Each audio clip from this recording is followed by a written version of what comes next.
Assalamualaikum warahmatullahi wabarakatuh. Perkenalkan, nama saya Hasnah Fadilatul Maula dari Prodi Pendidikan Agama Islam kelas 4D. Nah, dibuatnya video ini yaitu untuk memenuhi tugas ujian tengah semester dari mata kuliah Hadis Tarbawi yang diampu oleh Ibu Hajah Debibik Nabilatul Fauziah LC.MA.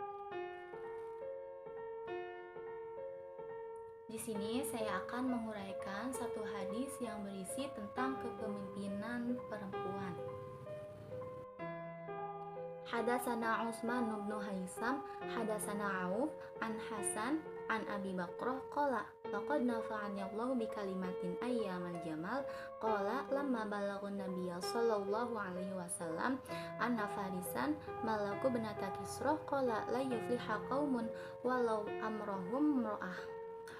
Rawahul Bukhari. Terjemahnya yaitu menceritakan kepada kami Utsman ibnu Al-Haisam, menceritakan kepada kami Auf dari Al-Hasan dari Ibnu Bakrah berkata, Allah telah memberiku manfaat dengan kalimat yang aku dengar dari Rasulullah Shallallahu Alaihi Wasallam. Pada perang Unta, Abu Bakrah berkata, ketika sampai berita kepada Rasulullah Shallallahu Alaihi Wasallam bahwa orang Persia mengangkat putri raja sebagai penggantinya, Rasulullah Shallallahu Alaihi Wasallam bersabda, tidak sukses suatu kaum atau masyarakat yang menyerahkan urusan mereka kepada perempuan. Hadis riwayat Bukhari.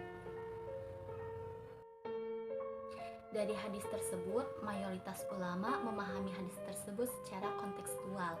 Mereka berpendapat bahwa berdasarkan petunjuk hadis tersebut, pengangkatan perempuan menjadi kepala negara, hakim pengadilan, dan berbagai jabatan yang setara dengan laki-laki itu dilarang. Dan menurut syara, perempuan hanya diberi tanggung jawab untuk menjaga suaminya saja.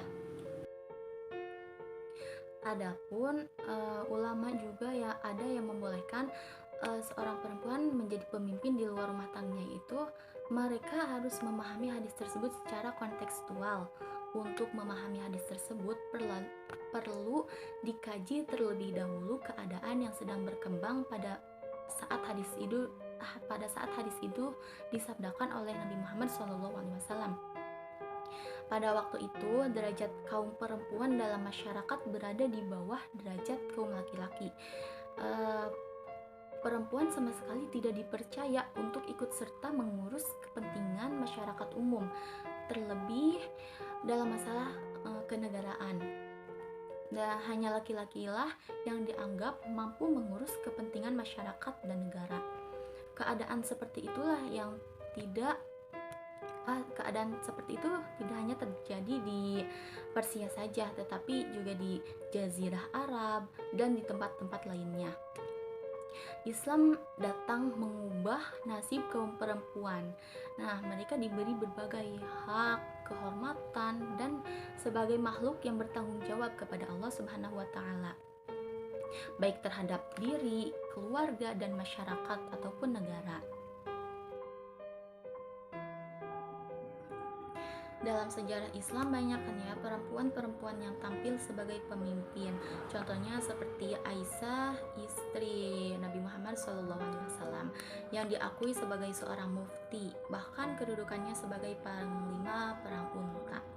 Dan juga ada Ashifa, seorang perempuan yang pandai menulis, ditugaskan oleh Khalifah Umar ibnu Khattab sebagai petugas yang menangani pasar kota Madinah.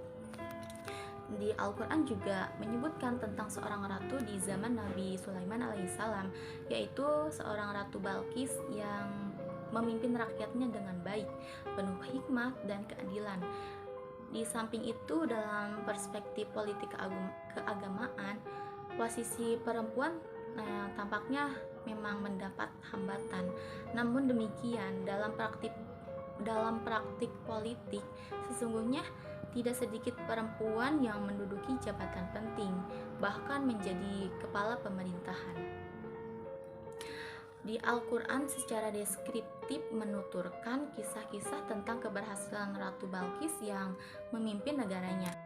Dengan demikian, Islam tidak melarang perempuan menjadi seorang pemimpin dalam urusan umum, bahkan menjadi kepala negara. Yang penting dia mampu melaksanakan tanggung jawab tersebut. Secara tekstual, hadis tersebut memang menunjukkan larangan bagi perempuan menjadi pemimpin dalam urusan umum.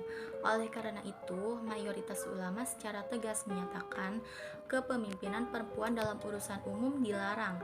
Namun, secara kontekstual, hadis tersebut perlu dipahami bahwa Islam tidak melarang perempuan menduduki suatu jabatan atau menjadi pemimpin dalam urusan umum, bahkan menjadi kepala negara dengan syarat sanggup melaksanakan tugas tersebut.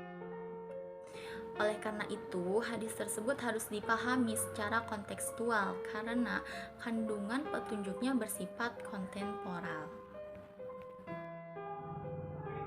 Jadi, nilai pendidikan yang dapat kita petik dari hadis tersebut yaitu kita sebagai perempuan jika ingin menjadi seorang pemimpin, maka kita harus bisa memberikan keadilan dan juga menunjukkan rasa tanggung jawab kita terhadap tugas kepemimpinan kita.